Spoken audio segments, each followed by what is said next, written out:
அது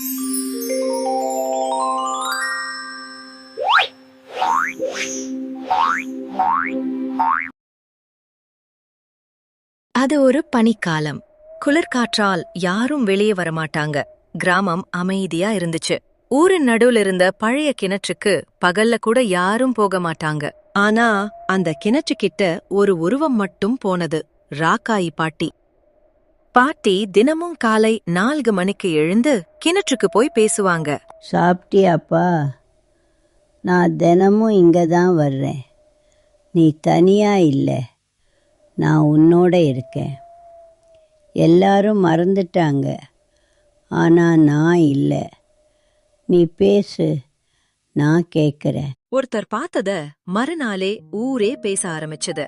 பயம் மெதுவா பரவச்சு. இந்த ராக்காய் பாட்டிக்கு பைத்தியம் பிடிச்சிருச்சா என்ன?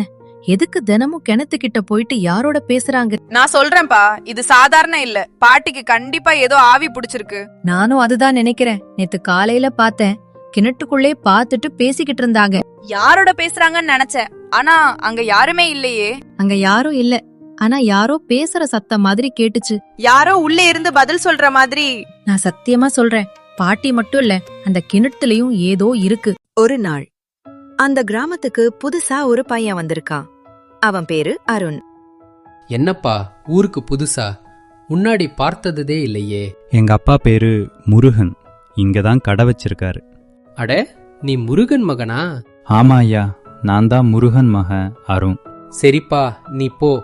ஆனா அந்த கிணத்துக்கிட்ட போகாத, வேற வழியா போ. சரி ஐயா. ஆனா ஏன் அந்த கிணத்துக்கிட்ட போகக்கூடாதுன்னு? அந்த கிணற்றுக்கிட்ட நடந்த எல்லாத்தையும் சொல்ல ஆரம்பிச்சாங்க. அடுத்த நாள் காலையில பாட்டி மீண்டும் அந்த கிணற்றுக்கிட்ட போயிட்டு பேச ஆரம்பிச்சாங்க. அருணும் என்ன நடக்குதுன்னு தெரிஞ்சுக்க அவங்களுக்கு பின்னாடியே போனான். என் மதனே, இன்னும் நீங்க வரல, நான் காத்துட்டே இருக்கேன். அத கேட்ட உடனே அருணோட இதயம் வேகமா துடிக்க ஆரம்பிச்சுச்சு. இது சாதாரண விஷயம் இல்லன்னு அவனுக்கு புரிஞ்சுச்சு. அத பார்த்துட்டு அருண் உடனே ஊருக்குள் போயிட்டு எல்லார்கிட்டயும் கேட்டான். அப்போதான் அவனுக்கு ஒரு உண்மை தெரிய வந்துச்சு. பல வருஷத்துக்கு முன்னாடி அந்த பாட்டியோட பேரன் அந்த கிணத்துல விழுந்து இறந்துட்டானா. அவன் இன்னும் உயிரோட தான் இருக்கான்னு நினைச்சுக்கிட்டு பாட்டி தினமும் அந்த கிணத்துக்கிட்ட போய் அவன்கிட்ட பேசிக்கிட்டு இருப்பாங்க போல. ஐயோ, கேட்கவே ரொம்ப கஷ்டமா இருக்கே. பாவம் அந்த பாட்டி அந்த சோகத்துல இருந்து இன்னும் வெளியே வரல போல. அதான் விடியற் காலையிலேயே யாரும் இல்லாதப்போ வந்து இப்படி தனியா பேசிக்கிட்டு இருக்காங்களா? நிஜமாவே அவங்க பேரன் கூட தான் பேசுறாங்களா, இல்ல வேற எது கூடயாவது பேசுறாங்களான்னு யாருக்கு தெரியும்? அந்த பனிமூட்டத்துல அவங்க கிணத்துக்கிட்ட தனியா நிக்கிறத பாக்குறதுக்கே ஒரு மாதிரி பயமா இருக்குப்பா. கேட்கவே ரொம்ப கஷ்டமா இருக்குப்பா. இத்தனை வருஷமா அந்த பாட்டி மனசுல எவ்வளோ பெரிய பாரத்தை சுமந்துட்டு இருக்காங்க.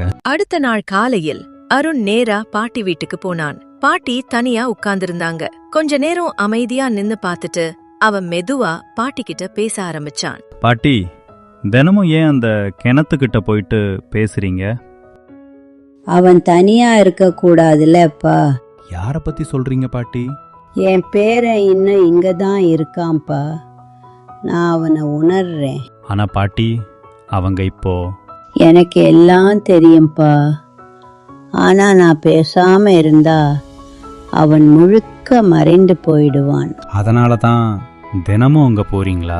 ஆமாப்பா, அவன் காத்திருக்கிறான். நான் மட்டும் போகாம இருந்தா எப்படி? பாட்டி, எல்லாரும் அவனை மறந்துட்டாங்க, ஆனா நான் இல்லப்பா. அந்த வார்த்தை கேட்ட உடனே அருணோட கண்கள் கலங்கிச்சு. அந்த இரவு அருண் வீட்டுக்கு போகும்போது கிணற்றிலிருந்து திடீர்னு ஒரு சத்தம் கேட்டுச்சு.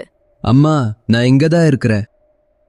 அருண் மெதுவா கிணற்றுக்கிட்ட போயிட்டு உள்ளே பார்த்தான். அம்மா, என்னை விட்டுட்டு போகாதே.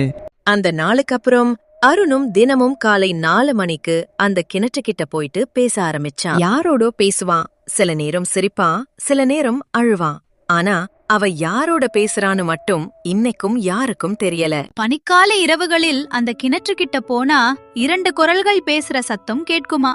ஆனா அங்க யாரும் இருக்க மாட்டாங்க. அந்த கிணறு இன்னும் அங்கேயே இருக்கு, பனி மூட்டத்துக்குள் அடுத்த ஒருத்தருக்காக காத்துக்கிட்டு.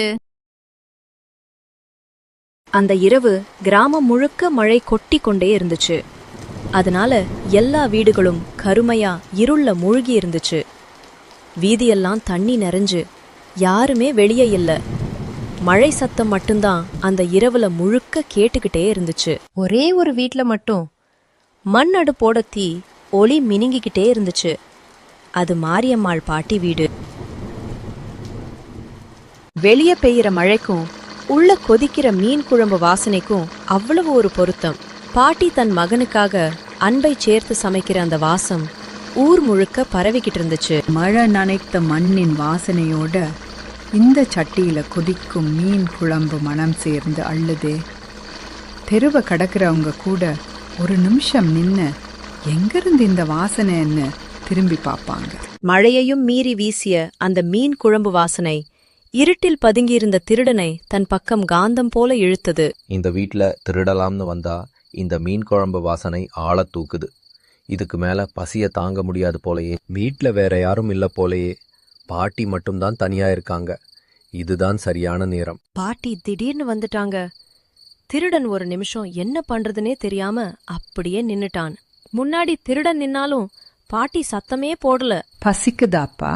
அந்த ஒரு பசிக்குதான்னு கேட்ட கேள்வி திருடனோட மனசையே உடைச்சிடுச்சு. பல வருடங்களுக்கு பிறகு யாரோ அவனை ஒரு மனிதனாக பார்த்த அந்த நிமிஷம் அது. 3 நாள் ஆச்சு, சாப்பிடவே இல்ல. பாட்டி ஒரு வார்த்தையும் பேசல. அமைதியா சூடா சாதத்துல மீன் குழம்பு ஊத்தி அவன் முன்னாடி வச்சுட்டாங்க. திருடன் கண்ணீர் விட்டபடியே முன்னாடி இருந்த சாப்பாட்டை அமைதியா சாப்பிட ஆரம்பிச்சான்.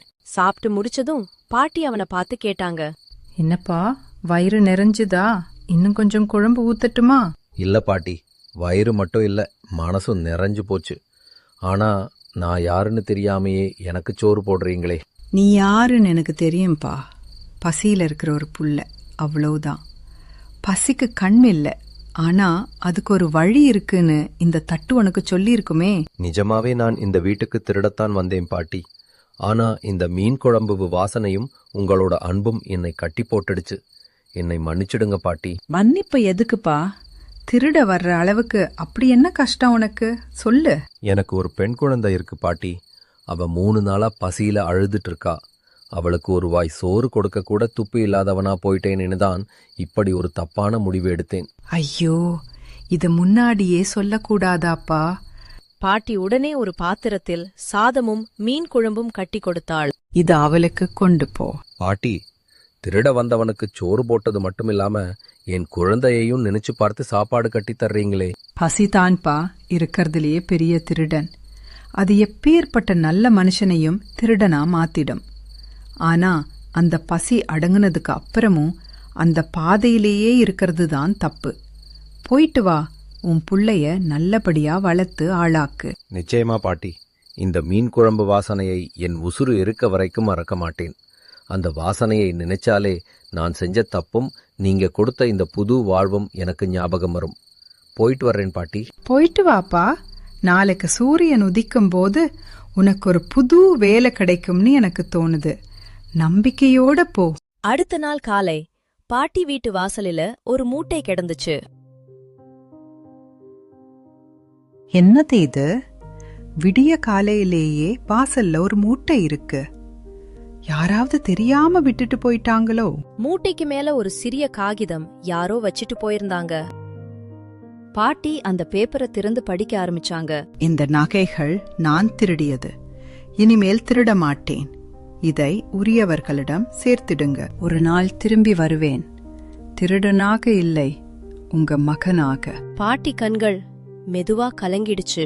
அன்னிக்கு ஆரம்பிச்சதுதான் இன்னிக்கு வரைக்கும் பாட்டி மீன் குழம்பு வைக்கும் போதெல்லாம் வாசலையே பார்த்துட்டு இருப்பாங்க. எப்படியும் அந்த தம்பி தம் பொண்ண கூட்டிக்கிட்டு ஒரு வாட்டி வந்துருவான்னு அவங்களுக்கு ஒரு நம்பிக்கை. அன்பு காட்ட ஒரு மனசு இருந்தா இந்த உலகத்துல எந்த ஒரு மனுஷனும் தப்பான பாதைக்கு போக மாட்டான். பாட்டியோட அந்த ஒருவேளை மீன் குழம்பு சோறு ஒரு திருடனை கௌரவமான அப்பாவா மாத்திருச்சு.